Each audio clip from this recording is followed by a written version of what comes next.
Nous lisons dans 1 Corinthiens 15, 50, 54. Je vous le dis, frères, la chair et le sang ne peuvent hériter le royaume de Dieu, ni la corruption hériter l'incorruptibilité. Voici, je vous dis un mystère.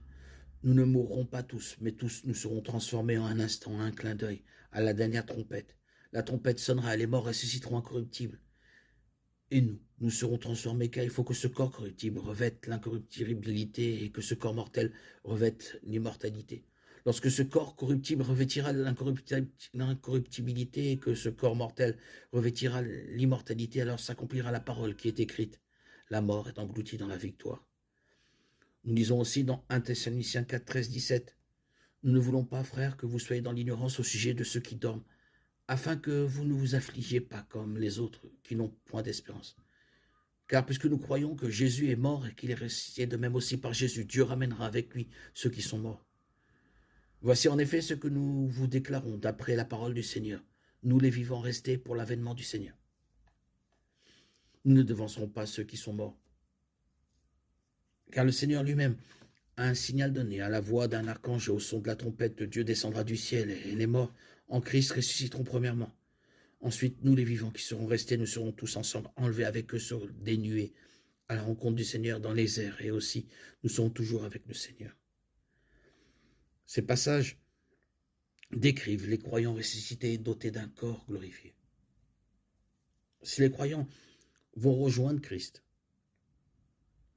immédiatement après leur mort, quel est le but de cette résurrection? Il semble que tandis que l'âme, l'esprit des croyants va rejoindre Christ immédiatement après la mort, le corps physique reste dans la tombe endormi.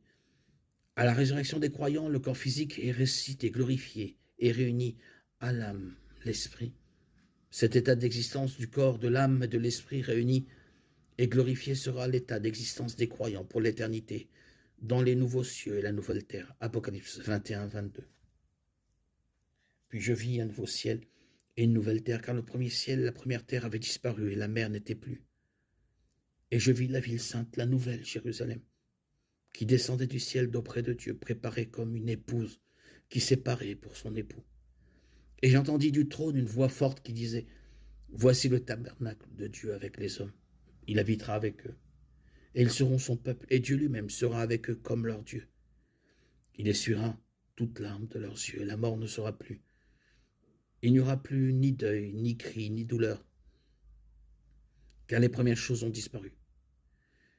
Et celui qui était assis sur le trône dit, « Voici que je fais toutes choses nouvelles. » Il dit encore, « Écris ceci, car ces paroles sont certaines et véritables. » Et il me dit, « C'est fait. Je suis l'alpha et l'oméga, le commencement et la fin. À celui qui a soif, je donnerai de la source de l'eau, de la vie, gratuitement. »